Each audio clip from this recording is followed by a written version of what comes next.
Live from New Delhi, you're watching DD India Newshour, India's voice to the world. I'm Siddharth Bharadwaj. Coming up in the next hour. Prime Minister Narendra Modi to visit Israel on Wednesday, strengthening bilateral and strategic partnership in focus, hails strong bond between two nations ahead of his visit. Trade ministers of India and Canada hold talks to push for comprehensive economic partnership agreement. Meeting comes ahead of PM Carney's visit to India.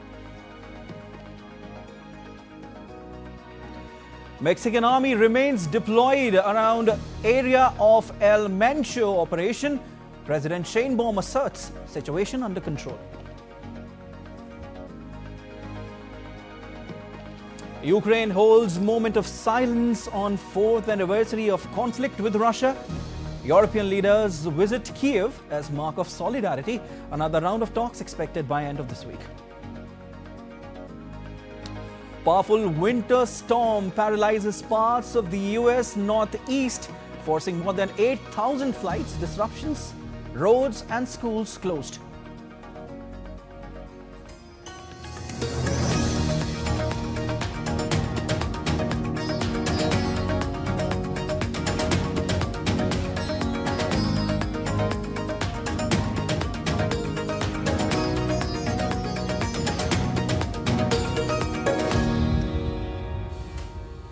Prime Minister Narendra Modi will travel to Israel on Wednesday in a visit that underscores the deep and enduring friendship between the two nations.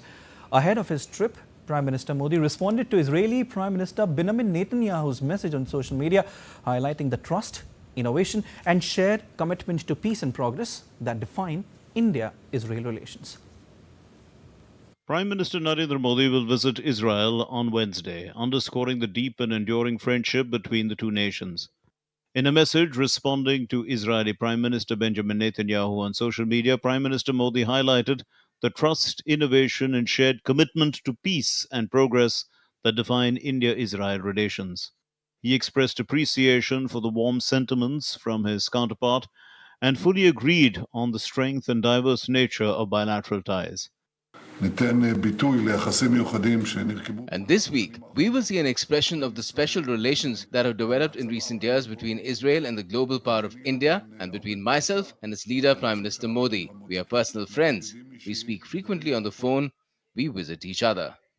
India's partnership with Israel has grown steadily over the past decades, spanning defense cooperation, agricultural innovation, technology, and people-to-people exchanges. For India, Israel represents a trusted partner in both strategic and developmental spheres. For Israel, India is a vital ally in Asia, offering a vast market and a strong voice on the global stage. The fabric of relations has continued to tighten, and he will be coming here so that we can tighten it even further through a series of decisions relating to deepening cooperation between the governments and between the states, economic cooperation, diplomatic cooperation, and security cooperation. Prime Minister Modi noted that India deeply values this partnership built on mutual trust and innovation, and conveyed his anticipation for meaningful discussions during his forthcoming visit. India's foreign policy balances strategic interests with shared values of progress and peace. The visit is expected to reaffirm the enduring bond between the two democracies, while opening new avenues for cooperation in technology, security, and sustainable development. Bureau Report, DD India. In a rare honor extended to PM Modi, he has been invited to address the Israeli parliament, also known as Knesset. During his visit, PM Modi will also hold bilateral talks with his Israeli counterpart, PM Benjamin Netanyahu. India's ambassador to Israel, JP Singh, shares details on PM Modi's upcoming visit with DD India correspondent Shubhendu Ghosh. Prime Minister Narendra Modi is set to visit Israel. This would be his second official visit to the West Asian country after 2017. To talk about the significance of this visit, I have with me India's ambassador to Israel, Ambassador JP Singh. Ambassador, welcome to DD India. If you could first broadly take us through the itinerary and what's on agenda on Prime Minister's visit. Prime Minister Narendra Modi ji is visiting Israel on February 25th and 26th. It's a 2 days visit. This is a very historic visit. First time he came to Israel was in 2017. And that time he laid down the foundation of our relationship. And now we have reached a stage where we need to take it forward and start a new phase of our strategic relationship. During his visit, he will be having detailed discussions on bilateral issues and regional and global issues with the Prime Minister, Mr. Netanyahu. He will also be meeting the President, Mr. Herzog, and he will be addressing the Knesset, which is their parliament, 25th of February. Ambassador, if we talk about the areas of engagement, we understand that defense and security is like a cornerstone of this partnership. Late last year, an agreement was also signed on co-production of advanced technologies. What can we expect during Prime Minister's visit? In this visit, as I mentioned, we have a strategic partnership. The best thing about India and Israel are that we don't compete with each other, rather we complement each other, and we complement in our core strengths. Israel's core strength is in science and technology, innovation, critical and emerging technologies, be it AI, be it cybersecurity, quantum. And similarly, our core strength is huge kind of engineers, skilled manpower, and there's an ecosystem in India where we can scale it up in sense. So the idea during this visit will be how we can combine these two ecosystems so that both the countries can benefit out of it. So science and technology will be a core area of focus in this particular technology. The other core areas includes our cooperation in agriculture, water technology, workforce, defense and security cooperation, as you mentioned. And in defense, last year we signed a memorandum of understanding in defense cooperation. And there is already going on cooperation, defense. We have a Make in India program. Under the Make in India program, many Israeli companies are participating. And the idea is how, both countries can benefit from this cooperation. And what can one expect in the domain of trade and connectivity? There is this IMEC corridor of which Israel happens to be a very important part. But what progress can we expect in this engagement? I think this is one area where there will be discussion during this visit, how to improve trade and commerce. And when we say trade and commerce, last year our Commerce and Industry Minister, Mr. Piyush Goyal, also visited Israel. During that visit, we signed, he came along with a very big delegation, around 70-member business delegation, CO and, business forum meetings took place. During that visit, both the countries signed the terms of reference for free trade agreement.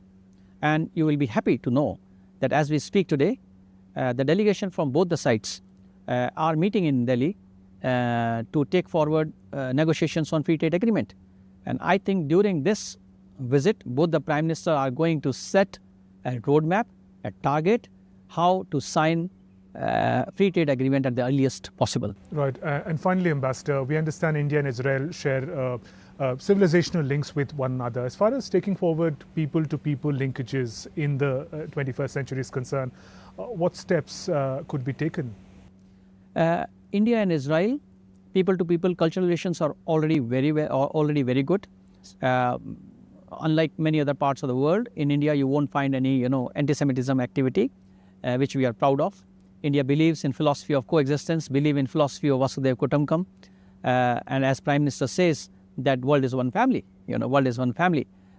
In that spirit, I think we are already doing a lot on improving our people-to-people and cultural relations. We have an Indian Cultural Center in Tel Aviv, under which we organize many film festivals. A number of cultural troops come here.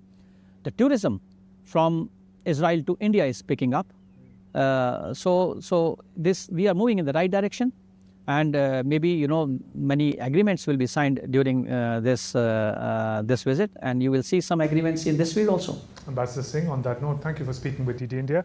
That was India's ambassador to Israel, talking about the expectations from Prime Minister Modi's upcoming visit to Jerusalem. With camera person Anand Kumar, Shubhendu Ghosh for DD India in Jerusalem. With an aim to strengthen business ties between India and Canada, Union Commerce Minister Piyush Goyal virtually interacted with Canada Minister of International Trade Maninder Sidhu and held a discussion related to India-Canada Comprehensive Economic Partnership Agreement. The leaders also discussed strengthening business ties on both sides through regular delegation-level engagements. In a post on X, Union Minister Piyush Goyal wrote, and I quote, had a virtual interaction with Maninder Sidhu, Minister of International Trade, Canada, on advancing discussions related to the India-Canada Comprehensive Economic Partnership Agreement. We also deliberated on strengthening business ties on both sides through regular delegation-level engagements over the coming months to build sustained momentum in our economic partnership. The meeting of trade ministers is being held ahead of Prime Minister Mark Carney's India visit beginning Thursday. During his visit, PM Carney will first visit Mumbai, then New Delhi, where he will meet with his Indian counterpart Narendra Modi. The leaders will focus on elevating and expanding the Canada-India relationship with ambitious new partnerships in trade, energy, technology and artificial intelligence, talent and culture and defense. He will meet with business leaders to identify investment opportunities in Canada and create new partnerships between businesses in both nations. India is the world's fastest growing major economy and a powerhouse in global commerce and in technology. In 2024, India was Canada's 7th largest goods and services trading partner, with two-way trade coming to $30.8 billion. At last year's G20 Leaders Summit, Canada and India agreed to formally launch negotiations for an ambitious comprehensive economic partnership agreement. The agreement is aimed at supporting Canada's goal to more than double two-way trade to $70 billion by 2030. President Draupadi Murmu is all set to begin her 4-day visit to Maharashtra, Jharkhand and Rajasthan from Tuesday. The President will inaugurate the nationwide campaign Saving Lives and Building a Healthier Bharat, organized by PD Hinduja Hospital at Lok Bhavan in Mumbai. She will also attend the National Arogya Fair 2026, organized by the Union Ministry of Ayush at Shegaon in Buldhana district. Additionally, she will grace the state-level launch of Golden Era of Maharashtra through Unity and Trust by Brahma Kumaris in Maharashtra's Nagpur on Wednesday. The Tourism Leadership Summit, organized by the US-India Strategic Partnership Forum in collaboration with the Sankala Foundation, convened in New Delhi on Tuesday.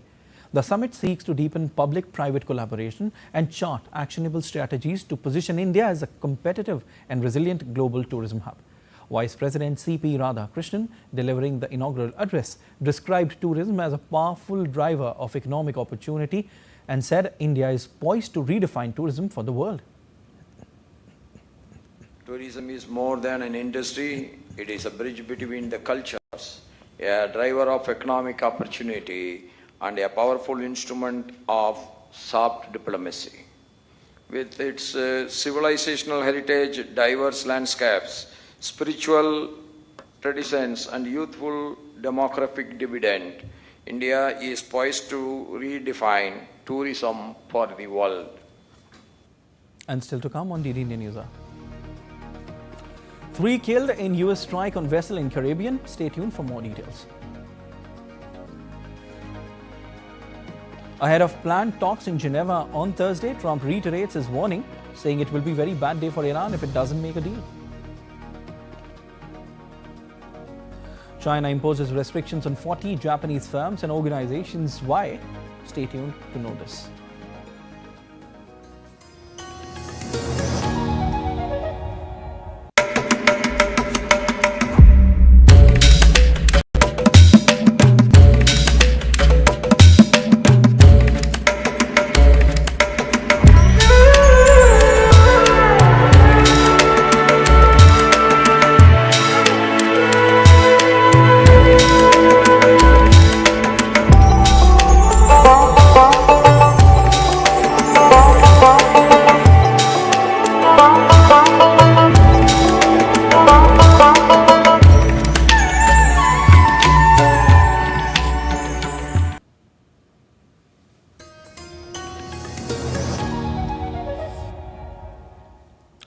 You're watching DD India Newshour. I'm Siddharth Bharadwaj.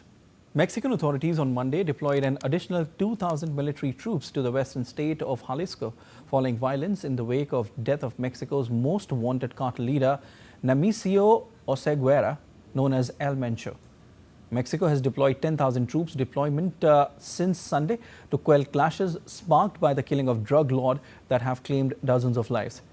Oseguera had a $15 million US bounty, in fact, on his head. News of his death triggered spasms of violence, with cartel members blocking roads in 20 states and torching vehicles and businesses. At least 25 National Guard members were killed in subsequent clashes. In Jalisco's state capital, Guadalajara, schools remained closed and most public transportation was suspended. While US President Donald Trump had yet to respond publicly to Oseguera's death, he posted briefly on his Truth Social platform. Mexico must step up their effort on cartels and drugs. In response to the violence and clashes in Mexico, the United States, Canada and India have issued stay-in-shelter warning for their citizens in Mexico. In the US and Canada, several airlines have also cancelled their flights to Mexico, especially to Guadalajara and Puerto Vallarta. Mexico's most wanted cartel leader, Nemesio Oseguera, alias El Mencho, was captured and killed in a dramatic military raid on Sunday, setting off a wave of retaliatory violence across the country. Oseguera was the mastermind of powerful Jalisco New Generation Cartel, a major fentanyl supplier to the United States. Here is a timeline of events as detailed by Mexican officials on Monday.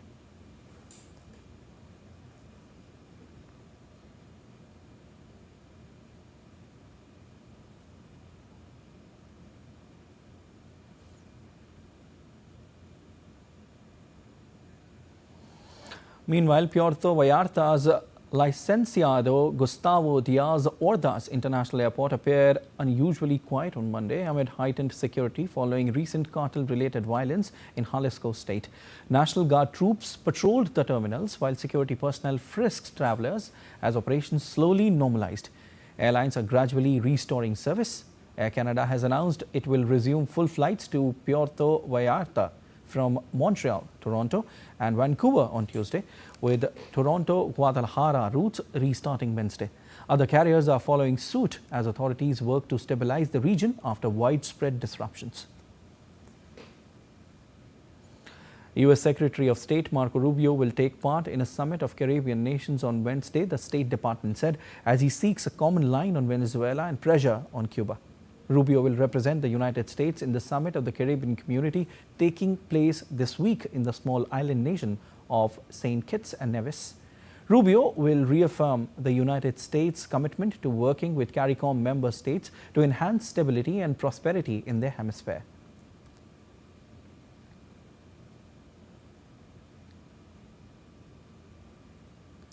Meanwhile, another U.S. strike in the Caribbean Sea that it said targeted drug smugglers, killing 3 people. The U.S. Southern Command released a video on Monday showing a reported strike on a vessel that killed 3 people. In a caption accompanying the footage on X, Southern Command said the vessel was hit while allegedly transiting along a drug trafficking route. The command added that no U.S. military personnel were harmed during the operation.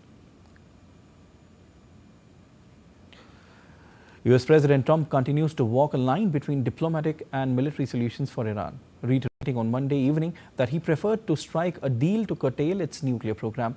At the same time, he warned, if that doesn't happen, it will be a very bad day for the country.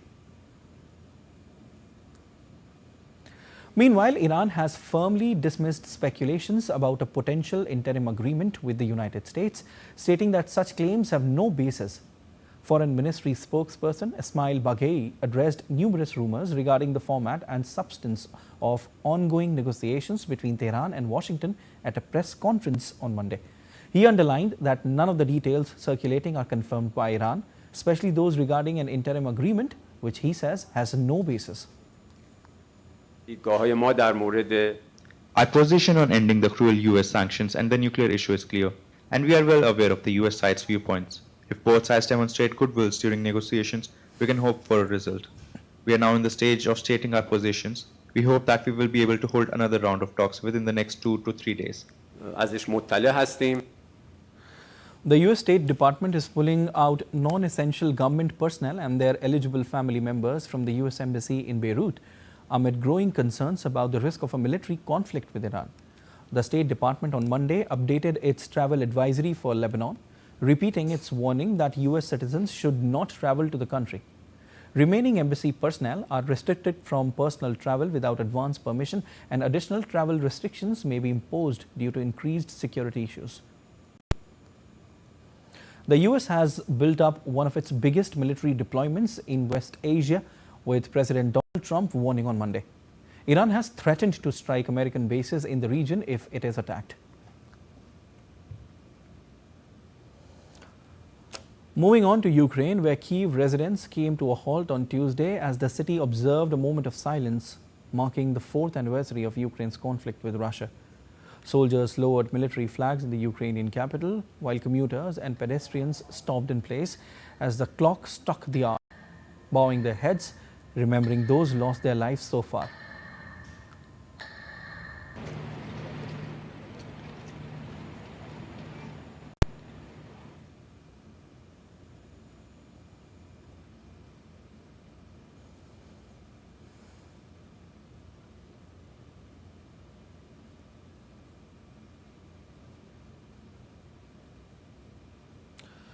Meanwhile, in a video address that showed Ukrainians carrying out acts of resistance against Russian soldiers in the opening days of the conflict, Zelensky said Ukraine was ready to do everything it could to secure a strong, lasting peace.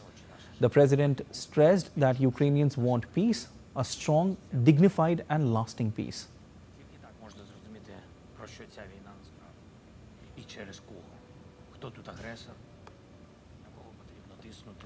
Зрозуміти, що Україна захищає життя, воює саме за це. І це не вулична бійка, це напад хворої держави на суверенну. І зрозуміти, що Путін і є ця війна. Він причина початку і перепона для її закінчення. І ставити на місце треба саме Росію, щоб справжній мир. І зараз українці долають Ukrainians are enduring the hardest winter in history and terror almost every night. I do not know who else could withstand this without collapsing or wavering. Ukrainians are doing it. Of course, we all want the war to end, but no one will allow Ukraine to end. We want peace, strong, dignified, lasting. US President Donald Trump will deliver his State of the Union address on Tuesday, seeking to highlight the record of his first year back in office ahead of November's midterm elections. The address comes amid political headwinds and a recent Supreme Court ruling striking down his signature tariffs.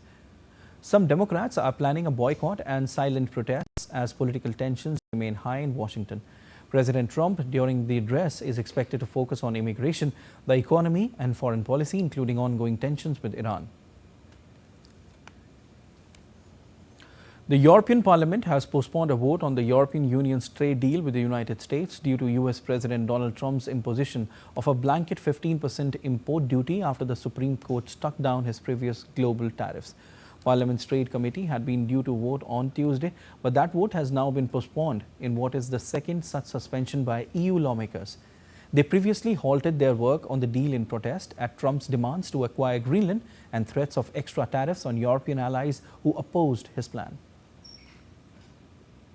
Of the shadows decided to change the agenda and postpone the vote on the two legislative files. So I would propose to delete these two votes tomorrow morning. But this means not that we never vote on that. No, we want to have clarity about the situation. We want to have clarity from the United States that they are respecting the deal, because that's a crucial element, that we want to have stability. While US President warned countries against backing away from recently negotiated trade deals with the US after the Supreme Court struck down his emergency tariffs. In a series of social media posts, Trump said that he would hit them with much higher duties under different trade laws. And he also may impose license fees on trading partners.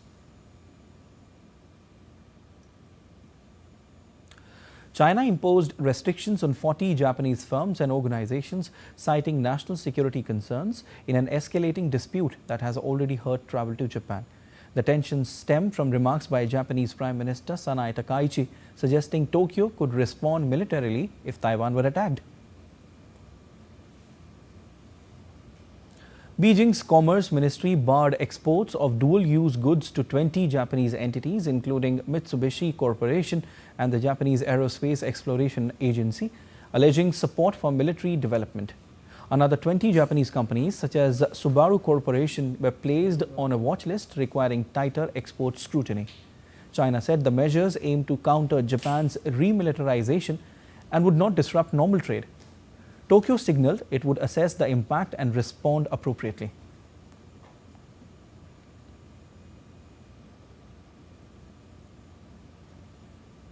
A powerful blizzard brought more than 2.5 feet of snow and hours of misery to many parts of the U.S. Northeast on Monday. The extreme weather brought travel to a near standstill for millions as roads were closed, train services were down, and 8,000 flights were cancelled. U.S. airlines are scrambling to add flights Tuesday as they work to recover from widespread disruptions. The northeastern United States has been under siege from a severe blizzard since Sunday, with relentless snowfall and exceptionally strong winds causing widespread disruption across the region. The storm dumped heavy snow across parts of the U.S. Northeast, forcing road closures and school cancellations. U.S. airlines are scrambling to accommodate stranded passengers and reposition aircraft and crews as the weather improves. Thousands of homes and businesses were left without power, and officials, including New York City Mayor Zohran Mamdani, urged residents to stay off the roads so emergency crews could clear snow and debris from the streets. If you can, remain indoors. If you must leave your home, please rely on public transit. I am grateful for our tireless agency teams who have been working nonstop to prepare our city for this blizzard and to keep New York running. This has been a full-force winter weather response operation, with 2,600 sanitation workers deployed on every 12-hour shift and over 2,300 plows, including 700 salt spreaders mobilized citywide. I know that this is a city full of people who do not like to sit still. And yet, as the snow continues to fall and conditions remain dangerous, I am asking you to do just that. Central Park in New York recorded over 15 inches by Monday morning, with higher amounts reported across Long Island and parts of New Jersey, where some communities saw close to 2 feet of snow. Snowplows were deployed across the Northeast as officials sought to reduce prolonged disruption. Major cities including New York and Philadelphia advertised dedicated warming centers for people caught outside in the cold. Further, a travel ban in Rhode Island was prolonged until Tuesday, while Massachusetts' governor announced new restrictions for non-essential driving in parts of the state. A closure of Boston public schools was also extended to Tuesday due to continued bad weather. Bureau Report, DD India. And still to come on DD India Newshour. We'll show you how artificial intelligence play a critical role when it comes to smarter mobility. Indian and European Spice Association sign MOU to strengthen food safety compliance at the International Spice Conference in India. Indian Navy sail training ship INS Sudarshini departs from Egypt.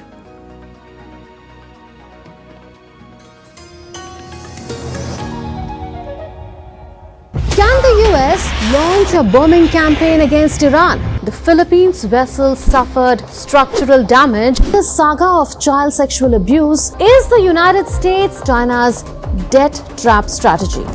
Truth is stranger than fiction. But sometimes hard to uncover.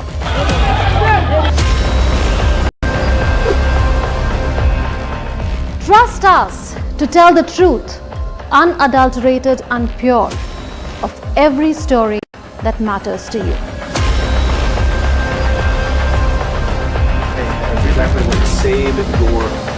You read between the lines, cut the clutter, and connect the dots to get you the full picture. Watch Connecting the Dots at these times with me, only on DD India.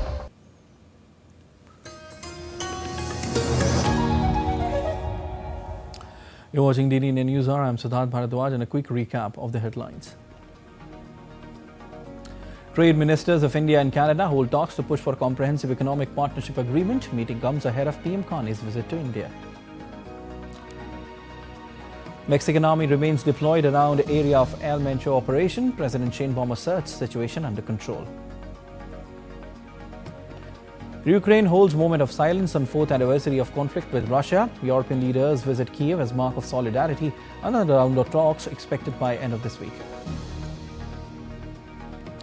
Powerful winter storm paralyzes parts of the US northeast, forcing more than 8,000 flights disruptions. Roads and schools closed. The AI Impact Summit 2026 held in New Delhi on 18-19 February concluded with the adoption of the New Delhi Declaration on AI Impact, marking a significant milestone in global cooperation on artificial intelligence. As on 21st of February, 88 countries and international organizations had endorsed this declaration. Since then, 3 more countries, Bangladesh, Costa Rica and Guatemala, have joined the declaration, taking the total number of signatories to 91 countries and organizations. The declaration reflects a broad-based global consensus on leveraging AI for economic growth and social good. Guided by the principle of Sarvajan Hitai, Sarvajan Sukhai, that is welfare for all, happiness for all, the declaration underscores that the benefits of AI must be equitably shared across humanity. It emphasizes on strengthening international cooperation and multi-stakeholder engagement, respecting national sovereignty, advancing AI through accessible and trustworthy frameworks. Artificial intelligence is no longer the future of mobility. It is the engine driving today's transformation. The AI Impact Summit held in New Delhi showcased AI for smarter mobility, featuring autonomous mobile robots for warehouses and intelligent transportation solutions like those from the Delhi Metro. The summit emphasized AI's role in creating efficient, safe and sustainable transportation ecosystems. A report.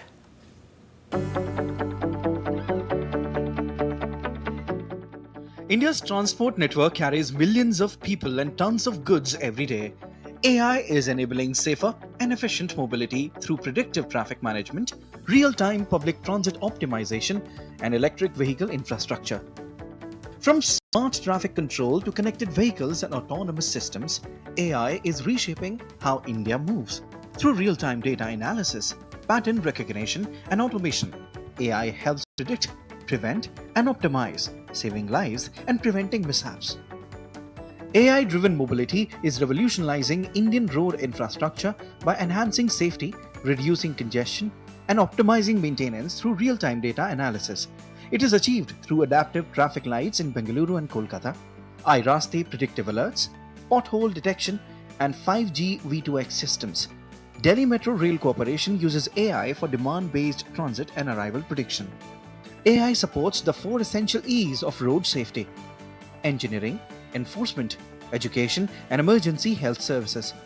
It does so by smart risk detection, hotspot prediction, emergency response, road metrics mapping, simulations. The National Highway Authority of India's first AI-powered advanced traffic management system on the Dwarka Expressway in Delhi can flag 14 violations. Meanwhile, Indian Railways is leveraging use of artificial intelligence across its vast network. An AI-enabled intrusion detection system detects presence of elephants on railway tracks in vulnerable corridors. AI-based predictive maintenance of signaling systems is being piloted to develop standardized failure prediction logics and alert mechanism. Video surveillance systems equipped with AI-based video analytics support safety management by automatic event detection such as intrusion and loitering. Kavach is India's indigenously developed automatic train protection system. Combined with advanced AI-enabled monitoring and predictive tools, Kavach is designed to prevent train collisions.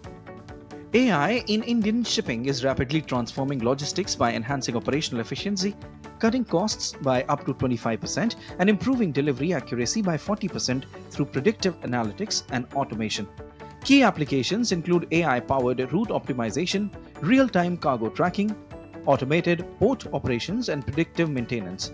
AI reduces fuel consumption and delivery times by analyzing traffic, weather, and congestion in real time.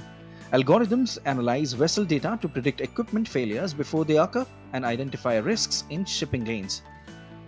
The AI Impact Summit featured innovations that include AI-powered road safety, intelligent traffic management systems, and assistive technologies for navigation. As India accelerates toward 2030, AI will be the key enabler of transport network that is predictive, responsive and sustainable. The future of transport is intelligent and it's already taking shape. Aarti Rana's report for DD India. On day 2 of the International Spice Conference in Kochi, member of the lower house of Indian Parliament, Shashi Tharoor, underscored India's commanding position in the global spice trade. He said the global spice market is expanding rapidly, and as the world's largest producer, India remains a formidable and recognized player in the industry. India has re-emerged as the world's largest producer, consumer and exporter of spices, as I said. But that's a position now that reflects not nostalgia for the past, but competence in the present. We produce those nearly 12 million tons of spices that we talked about, that we consume the bulk of it domestically, and yet we remain a dominant presence in global markets because that balance is not accidental. It speaks to an industry that has learned to serve local needs while meeting global expectations, and to do so at a scale that few countries can match.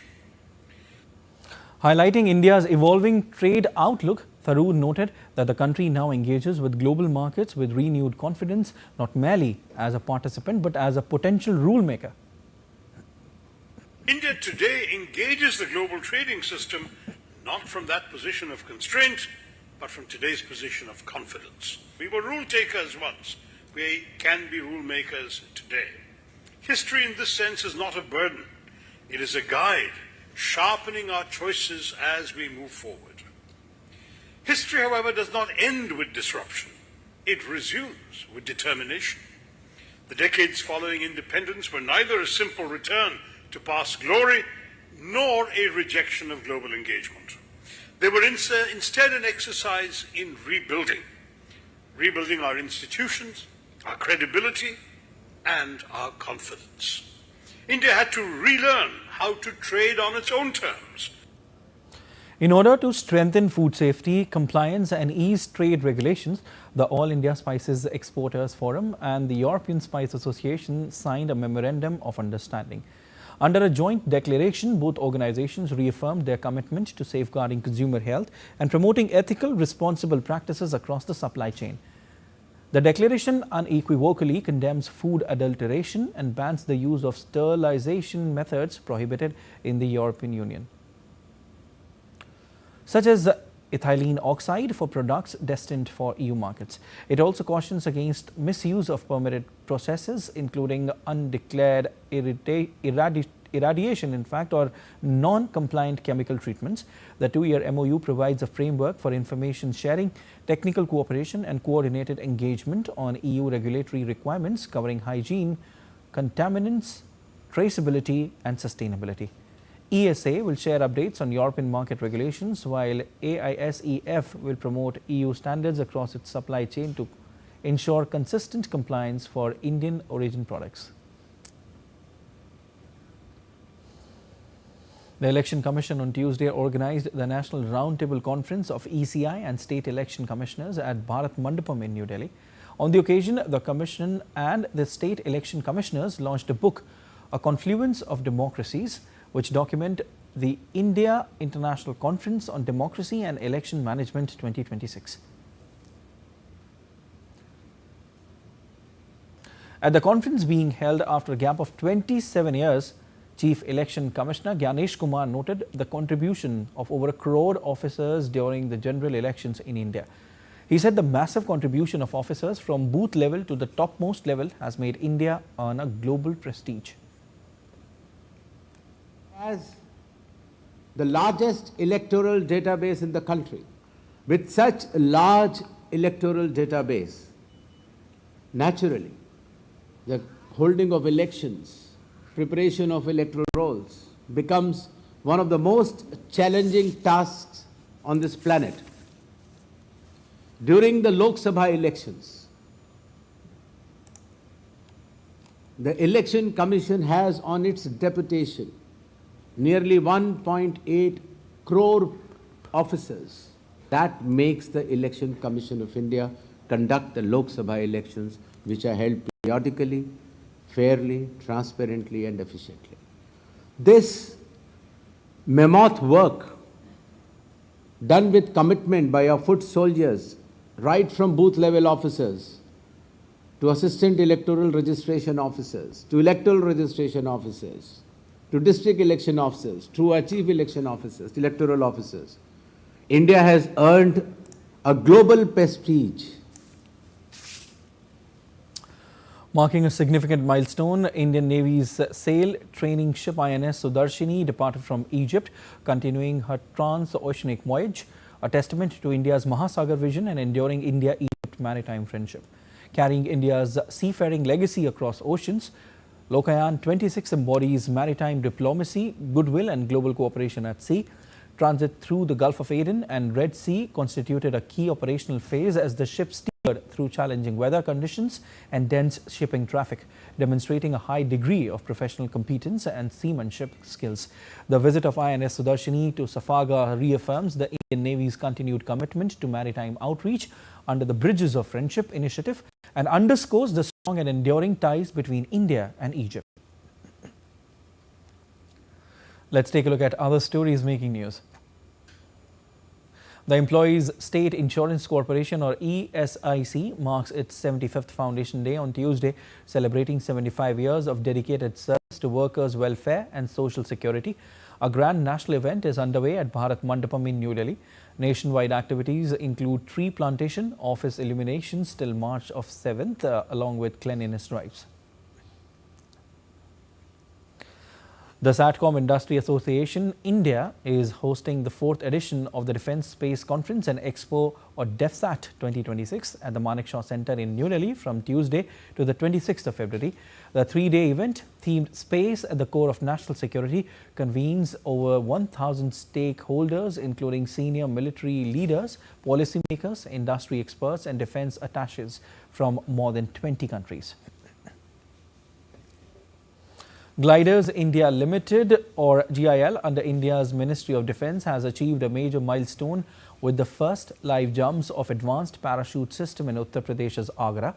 The Directorate General of Aeronautical Quality Assurance Certified and Centre for Military Airworthiness and Certification approved systems have been successfully tested in high altitude mode by Indian Air Force jumpers, enhancing tactical capabilities of India's airborne forces.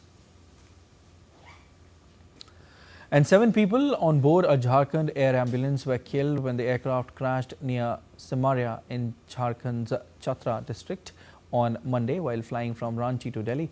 Bodies of all the victims have been recovered. The bodies have been taken to Ranchi for post-mortem before being handed over to their families. And still to come on DD India Newshour. European Central Bank has imposes multi-million euro fines against US bank JP Morgan.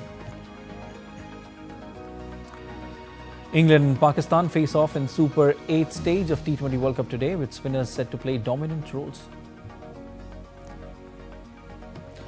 And we take you to Greece, where revelers make flowery mess during Carnival tradition.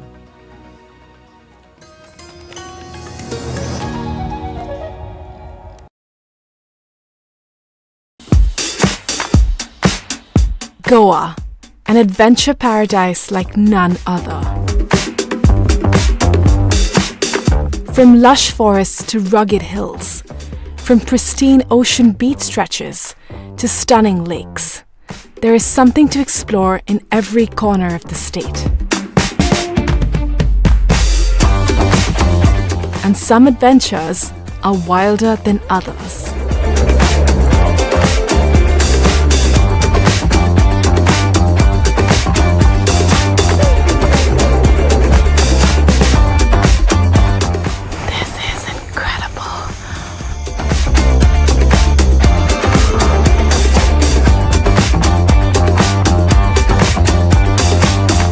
Watch Postcards from Goa on National Geographic.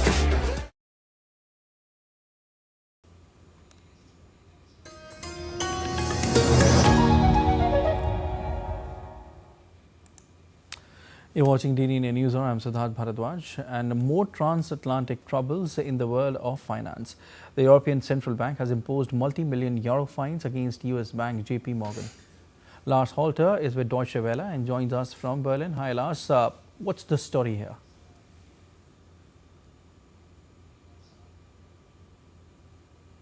Thanks for having me. Indeed, we're talking about a fine of 12.2 million euros against JP Morgan.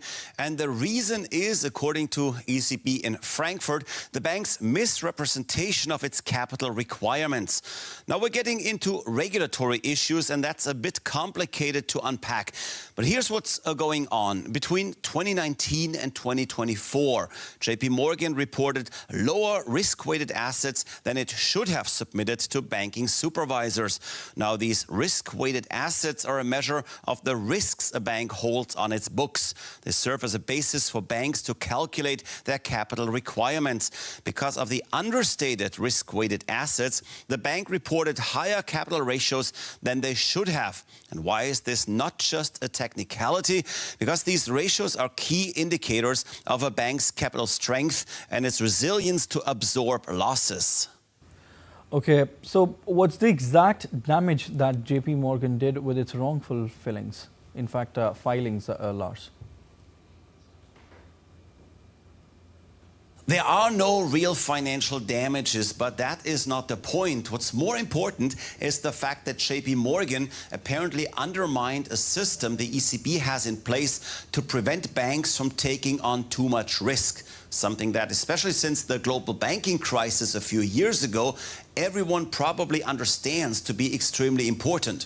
The ECB actually oversees the largest banks in the Eurozone, and they said that JP Morgan committed the violations, quote, with gross negligence due to obvious deficiencies in its internal processes. As for how seriously the ECB is taking such issues in general, they also just fined French bank Crédit Agricole 7.5 million euros simply for being too slow to evaluate its climate change-related risk in response to a request from the central bank.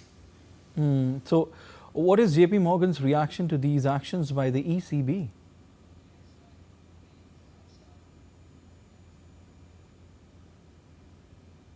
So far, we haven't heard much from them, not even whether or not they're going to fight this at all. After all, the US bank could technically appeal the decision before the Court of Justice of the European Union. Meanwhile, a spokesperson for JP Morgan stated that the bank had indeed proactively identified and actually self-reported the problems and that they have now been fully resolved. The bank also states that it has consistently maintained strong capital buffers and, quote, our solid, prudent approach to capital adequacy remains unchanged. All right, we leave it there, Lars. Thanks for your analysis. You're watching India Newshour. Time now for some sports news. Spin bowlers are likely to play dominant roles as England and Pakistan face off in the Super 8 encounter at the T20 World Cup in Sri Lanka. With Pakistan-New Zealand clash on Saturday being washed out, a win against Pakistan in Pallekele will be enough to see England into the last four. England may not have hit top gear yet, but the two-time champions have found ways to win. They kicked off their Super 8s campaign with a commanding 51-run victory over Sri Lanka, a result that significantly boosted their net run rate and took them to the top of the standings. Meanwhile, Pakistan will bank on their varied spin and arsenal on a track that traditionally slows as the match progresses. Alongside the mystery spin of Usman Tariq, Pakistan boasts of quality tweakers, in fact, that could prove crucial in stifling England's batting lineup. However, Pakistan's own batting inconsistency remains a concern, especially against quality spin. The Paralympic Committee of India and the Australian High Commission are jointly organising a para-swimming coaching workshop titled Beyond the Lanes. This 4-day workshop will be held in Gwalior. Experts and coaches will exchange ideas on how Indian para-swimming can be improved and taken to the next level. Australia's ambassador to India, Philip Green, he said that the workshop is part of the growing strategic partnership between India and Australia. Meanwhile, Devendra Jhajaria, president of the Paralympic Committee of India, stated that the workshop aims to nurture and prepare future champion swimmers. Para-swimming event here with coaches from Australia who will be training Indian coaches in para-swimming. It's part of a broader transformation of our relationship in the area of sport that we see as necessary. India is growing in global confidence, and as part of that, we would like to share some of that with India and be part of India's great journey towards an Olympic Games. We're delighted to be here for this early but important step on Paralympic coaching, para swimming coaching. It's great to have two great Aussie coaches here who will be teaching, who will be passing on much of their knowledge to their Indian counterparts today. The Olympic flag returned to French soil as preparations began for the 2030 Winter Olympics in the French Alps. Following the closing of the 2026 Winter Olympics in Italy, a major celebration was held to mark Olympic flag being handed over to the French authorities. The event was held where the Games were also held in 1992, the same place. It also celebrated the return of the French delegation, the 23 medal winners and other athletes who competed in Italy. France enjoyed their best ever Winter Games medal haul in Milano Cortina Games, winning 8 gold, 9 silver and 6 bronze to finish 6th overall in the standings.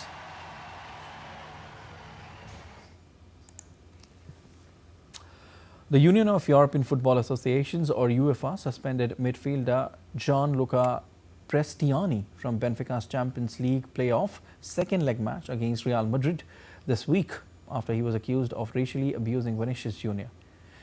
Prestiani will therefore be unable to feature for Benfica on Wednesday as the Portuguese side bid to overturn a 1-0 deficit and reach the last 16 during the first leg match between, in fact, last week. Brazil international Vinicius scored a goal and reported the alleged racist abuse to the referee in the aftermath of his celebration. Prestiani, who argued with Vinicius while covering his mouth with his shirt, insisted he did not racially abuse the Real Madrid forward. If UEFA fined 20-year-old Prestiani racially abused Vinicius, he will be banned for a minimum of 10 matches. And Benjamin Sesko came off the bench to fire Manchester United to a 1-0 win at Everton to extend Michael Carrick's unbeaten start in charge of the Red Devils. The Slovenian has netted 6 goals in his last 7 games. Victory lifts United to the 4th spot and 3 points clear of Chelsea and Liverpool in the battle for a place in next season's Champions League, with only top 5 set to qualify. The quality of the United move that led to the winner was out of character with otherwise uninspired 90 minutes of play. Everton have now failed to win in 7 home games as they struggle to adapt to life at their new stadium.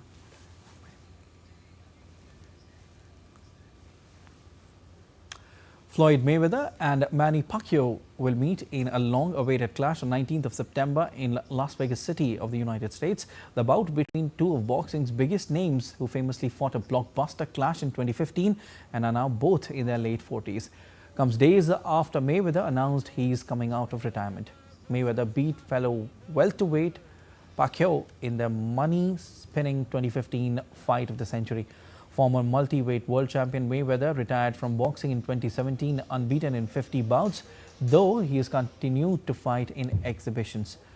Pacquiao, also a multiple world champion, retired for a 4-year period from 2021 in which he unsuccessfully ran for the Philippine presidency. He came out of retirement last year.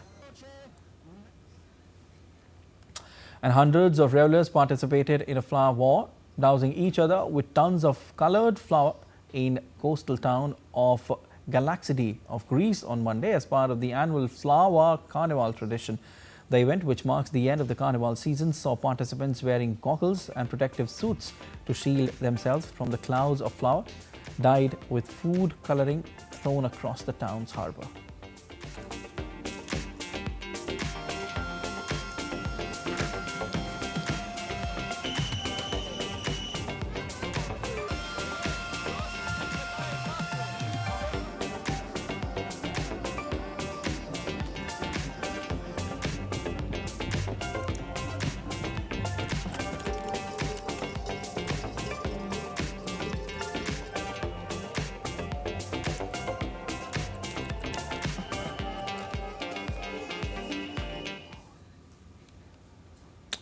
That's all for this edition of DD India News Hour. But let us know your thoughts on the news of the day. For those on the go, you can get all the latest news and updates from India and across the world on DD India mobile app. The app is available on both Android and iOS platforms, and you can scan the QR code on the screen to download now. We'll be back with more news as it breaks here on DD India. I'm Siddharth Bharadwaj from all of us here in Delhi. Thanks for watching DD India News Hour.